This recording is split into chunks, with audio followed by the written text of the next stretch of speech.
We're being forced to give up ownership of our identities. In a lot of ways, it's kind of like a Fitbit in your skull with tiny wires. In the future, do you think everyone is going to be chipped?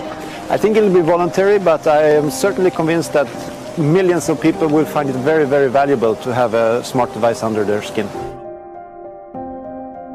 But at best, the records have never been permanent. They've never been perfect. Until now. When I was a child, and I was in high school, even before high school, because of, I think you guys know the personality type, you probably struggle the same way. You have someone in authority who's telling you what to do. They don't explain why, you don't understand the system, and yet the system is applied to you. You have no power within the context of the system. You are not allowed to change the rules. You're not even allowed to petition to change the rules. That's simply the way things are. And someone says, do this, and you ask why, and they say, because I said so. This is the way a lot of power relationships work today, whether it's in the United States, where our electoral system is gerrymandered so much that we can't change power even if we campaign, to the operations of internet giants, where you see everybody complaining, you see everybody trying to boycott. Never give up on the family of apps. You see everybody pressuring them and saying bad things about them. But they only change their policies at the very smallest edges, if at all. And the reason I think they feel so comfortable, all of these types of authorities throughout history, is they have a mastery of our fear of what happens if we break the rules, what happens if we try to change the way the system works. And when I was young, the way this worked was if you cut up in class, if you got out of line, they'd say, in of course a very concerned manner, for you, because it's you they're always worried about, not them, not their convenience, but you. You need to think about your future. You need to think about what it's going to look like if everybody else is following the rules and you're the only one breaking them. If you get out of line, if you get a bad grade, if you get a detention, if you do whatever, if you talk back, if you question everything all the time, this will go down on your permanent record. And then it will follow you to high school, and then it will follow you to college, and then it will follow you to workplace, and then it'll follow you through the rest of your interactions with power. And you know, as a kid, when you don't know anything about anything, that's actually terrifying. And over time, bit by bit, as you do more and more, the threat begins to lose its power, because you realize that there actually isn't a permanent record. Nobody cares what you did in elementary school. Nobody cares what you did in middle school. Nobody cared about high school or college. Honestly, nobody really cares about what you do in your workplace, besides your employer and then your next employer. But at best, the records have never been permanent. They've never been perfect. Until now. And this is the problem of the world we live in. The younger you are in this room, relative to the person next to you, the more of your life is known and recorded by people you have no influence over. And these records, at least under the laws in the United States, which have been unfortunately exported around the world into a kind of status quo, says that you don't own records about your private life. These companies that created them, they're their records, not you, even if they're entirely and exclusively about you.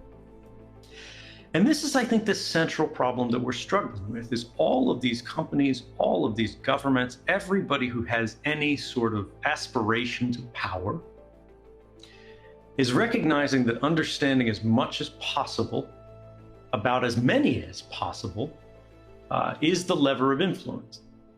We see target news, we see this being used to write news, we see this being used to change politics, we see this being used to try to influence purchasing decisions, right? All of these things are about shaping human behavior. And all of these things, which I would argue are fundamentally anti-democratic forces, and actually I would argue these are anti-social forces, are really about shaping the behavior of other people to your benefit, right? And if this can be done secretly, if this can be done privately, all the better. And when I look at this, and I think about my own history, and I think about what's happening on the internet, I think one of the biggest vulnerabilities in our system, right, the vulnerability that's being exploited by all of these forces, is identity.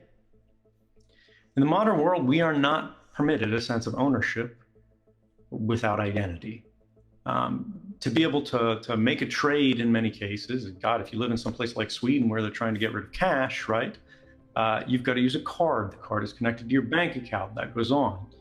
If you're trying to buy something like property, right? How are they even going to register that? They need you to show your ID. They need you to get it stamped. You go to the people at the desk. The people at the desk then bless you to be able to participate in this transaction. If you want to be able to buy a bottle of water at the gas station, this has been and should be a cash transaction. It should be traceless. But now, increasingly, there's cards involved. Now, increasingly, there's cameras involved. Now, increasingly, there's Bluetooth beacons in the store that look at your phone and they see, oh, it's got its Bluetooth active because it was just connected to its car, so we know it's this device. We've seen this device at this mall. They've got license plate readers. All of these things form a big constellation of richness, especially when compounded with the fact that your cell phone is constantly, 100% of the time that it's turned on, screaming out into the sky, here I am, register me to the nearest tower. And then they're tracking where this goes. And all of these things mean we're never anonymous. We're never just a person. We're always this specific entity. And if we are this specific entity, we can be nudged, we can be shifted, we can be shaped by all of these people because we have universally unique identifiers.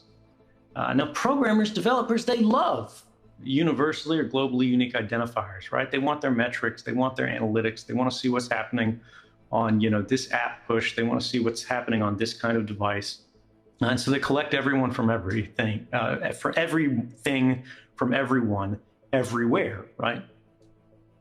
That's no different than what the NSA does.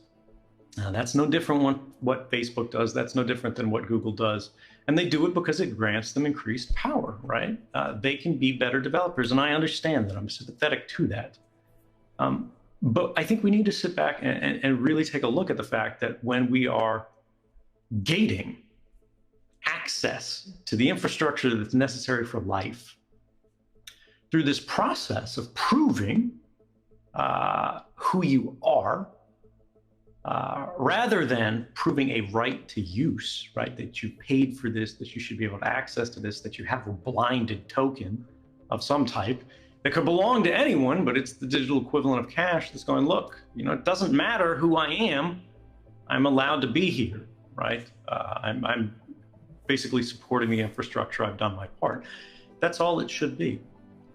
Because we're being forced to give up ownership of our identities. We're giving up ownership of our histories, right? We're allowing others to control the story of our private lives. They get to shape it, they get to tell it, they get to say, this is the narrative of this person, this phone, this car, this whatever, this browser, right?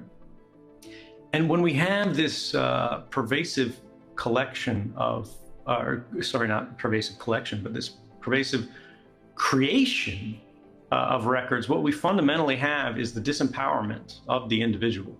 And we have the empowerment of the institution. And a lot of people are fans of institutions, and institutions have done a lot of good throughout history. But they've also done a lot of bad. And the question is, what happens when you have institutions that are so strong that there is no alternative? What happens when you have institutions around the world in every country and don't even answer to your country, right? It's like a Mark Zuckerberg who won't go and talk to UK Parliament because he doesn't care about UK Parliament. He'll just send some lackey, right? And the people of these countries, they ask why? Why do you do this? How do we change this? We don't like this. And he can simply respond, well, that's the way it is because I said so. I'm the one in charge.